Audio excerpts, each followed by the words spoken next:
بسم اللہ الرحمن الرحیم۔ السلام علیکم ورحمۃ اللہ وبرکاتہ۔ وبال نہ بنائیں، فرض کو فرض رکھیں اور نفل کو نفل، اور نفل کو اپنے لیے بوجھ نہ بنائیں۔ مثلا رمضان المبارک میں ترتیب بنائی کہ روزانہ انشاءاللہ 10 پارے تلاوت کرنے ہیں اور 100 رکعت نفل پورے کرنے ہیں۔ ماشاءاللہ اچھی بات ہے، بہت شوق سے کریں، لیکن اتفاق سے کسی دن کچھ کمی رہ گئی، بیماری، مہمان یا دین کے کسی اور کام کی وجہ سے اب چہرے پہ 12 بجے ہیں، موڈ آف اور میٹر ٹیڑھا ہوا ہے، ایک سے لڑ رہے ہیں، بچوں کو مار رہے ہیں اور بار بار حسرت کا اظہار کہ آج میرے پارے رہ گئے۔ یہ طریقہ کار درست نہیں، یہ آپ کو اجر و ثواب سے محروم کرنے والا طرز عمل ہے۔ نوافل ادا ہو گئے تو شکر کریں، رہ گئے تو اللہ تعالیٰ سے توفیق مانگیں، نہ خود کو ناپاک سمجھ کر دوسروں کو کچا جبائیں اور نہ فرائض کی ناشکری کریں۔ 70,000 کلمہ طیبہ۔ کوشش کریں کہ ہر رمضان المبارک میں اپنے لیے آخرت کے سامان میں 70,000 کلمہ طیبہ کا عمل بھیج دیا کریں۔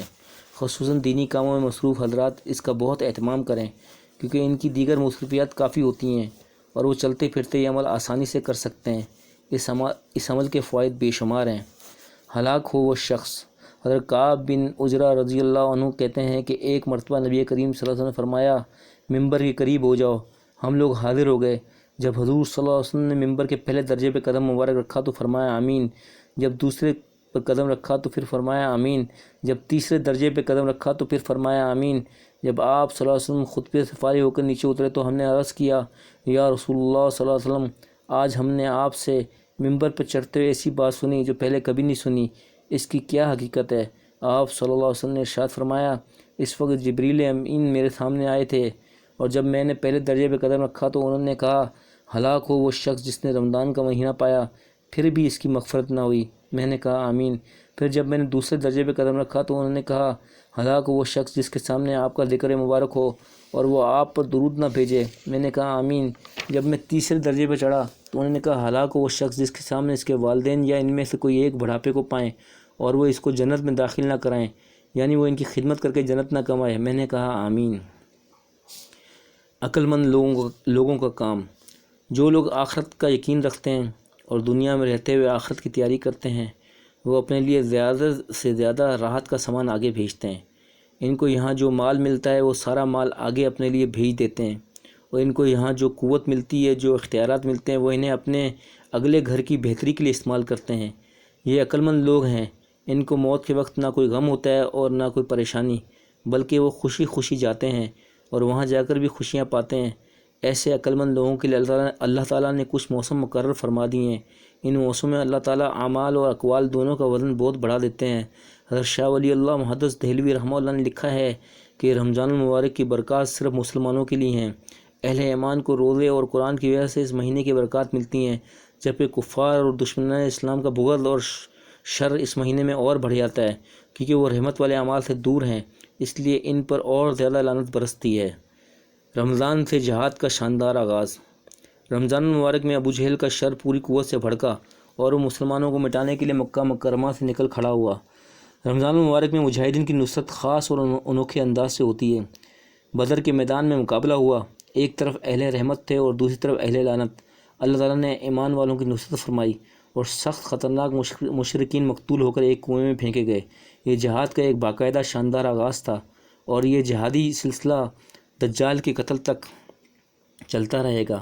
ابو جہل کے قتل سے دجال کے قتل تک مسلسل جہاد، مقبول جہاد اور منصور جہاد۔ رمضان المبارک میں ہر مسلمان یہ نیت کرے کہ وہ اس مبارک جہادی سلسلے میں شامل رہے گا، کیونکہ یہ اہل رحمت کا سلسلہ ہے اور اس سلسلے کے مقبول افراد کی آخرت بہت تابناک ہے انشاءاللہ۔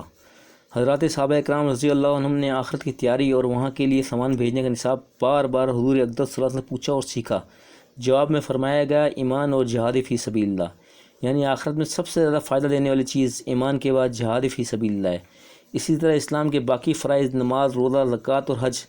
پھر درجہ ہے خدمت خلق کا، اللہ تعالیٰ کی رضا کے لیے اللہ تعالیٰ کی مخلوق کے کام آنا اور ان کے کام بنانا۔ پھر درجہ ہے نوافل و صدقات کا، اور پھر درجہ ہے لوگوں کو اپنے شر سے بچانے کا، یعنی اگر کوئی نیکی نہیں کر سکتے تو کم از کم اتنا تو کرو کہ لوگوں کو شر نہ پہنچاؤ، تب یہ عمل بھی آخرت میں کام آئے گا انشاءاللہ۔ مقبول دعا۔ حضرت ابو سعید خدری رضی اللہ تعالیٰ عنہ فرماتے ہیں کہ حضور اکرم صلی اللہ علیہ وسلم نے ارشاد فرمایا، رمضان المبارک کی ہر رات اور ہر دن میں اللہ تعالیٰ کچھ لوگوں کو جہنم سے آزادی کا پروانہ عطا فرماتے ہیں، اور رمضان المبارک کی ہر رات اور دن میں ہر مسلمان کی ایک دعا ضرور قبول کی جاتی ہے۔ رمضان اور دعا۔ رمضان المبارک کی ایک اہم ترین عبادت دعا ہے۔ روزہ، تراویح اور تلاوت کے بعد سب سے زیادہ توجہ دعا کی طرف رکھنی چاہیے۔ لمبی لمبی دعائیں، ہر وقت دعائیں اور عاجزانہ دعائیں۔ جو رمضان المبارک میں جتنا زیادہ مانگتا ہے وہ اسی قدر زیادہ اپنی جھولی بھرتا ہے۔ کئی لوگ عبادات میں تو لگے رہتے ہیں مگر دعا بہت کم مانگتے ہیں۔ کہتے ہیں اللہ تعالیٰ کو ہماری حاجتوں کا علم ہے۔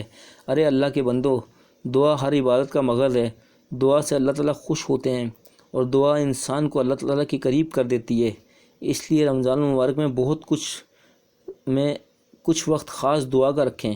اس وقت میں 2 رکعت ادا کرتے جائیں اور ہر 2 رکعت کے بعد دعا کی جھولی پھیلا دیں۔ مثلاً 2 رکعت ایمان کامل کی دعا کے لیے، 2 رکعت حسن خاتمہ کی دعا کے لیے، 2 رکعت اپنے اخلاق درست کرنے کی دعا کے لیے، 2 رکعت اپنی صحت کی دعا کے لیے۔ اس میں یہ بھی ہوگا کہ ہمارے بہت سے معاملات درست ہو جائیں گے۔ مثلاً 2 رکعت ادا کی اور دعا یہ مانگی، یا اللہ میرے شوق کا نظام اپنی پسند کے مطابق بنا دیجئے۔ کبھی 2 رکعت اس دعا کے لیے کہ یا اللہ میری تمام مالی معاملات شریعت کے مطابق بنا دیجئے۔ کبھی 2 رکعت ادا کر کے دعا کی، یا اللہ ایسی حالت میں موت دیجئے کہ آپ مجھ سے راضی ہوں اور میں آپ سے راضی ہوں۔ شوق کی اصلاح کے لیے بھی اگر ہم 2 رکعت اور خوب عاجزی والی دعا کو پکڑ لیں تو انشاءاللہ ہمارے دل کی تمام شوق شریعت کے مطابق ہو جائیں گے اور ہم ان چیزوں کے شوق سے بچ جائیں گے جو شوق دنیا و آخرت میں نقصان دینے والے ہیں۔ پکی مغفرت۔ حضرت معاذ رضی اللہ عنہ فرماتے ہیں کہ حضور اکرم صلی اللہ علیہ وسلم نے ارشاد فرمایا، جس شخص نے رمضان کے روزے رکھے اور 5 نمازیں ادا کیں اور بیت اللہ شریف کا حج کیا تو اللہ تعالیٰ نے اپنے فضل سے اپنے ذمہ لے لیا ہے کہ اس کی مغفرت فرما دیں گے۔ روزے دار کے لیے حاملین عرش کا استغفار۔ حضرت سیدنا علی المرتضیٰ رضی اللہ تعالیٰ عنہ فرماتے ہیں کہ نبی کریم صلی اللہ علیہ وسلم نے ارشاد فرمایا، جب رمضان کا مہینہ آتا ہے تو اللہ تعالیٰ عرش کو اٹھانے والے فرشتوں کو حکم فرماتے ہیں کہ وہ تسبیح روک دیں اور امت محمدیہ اور مومنین کے لیے استغفار کریں۔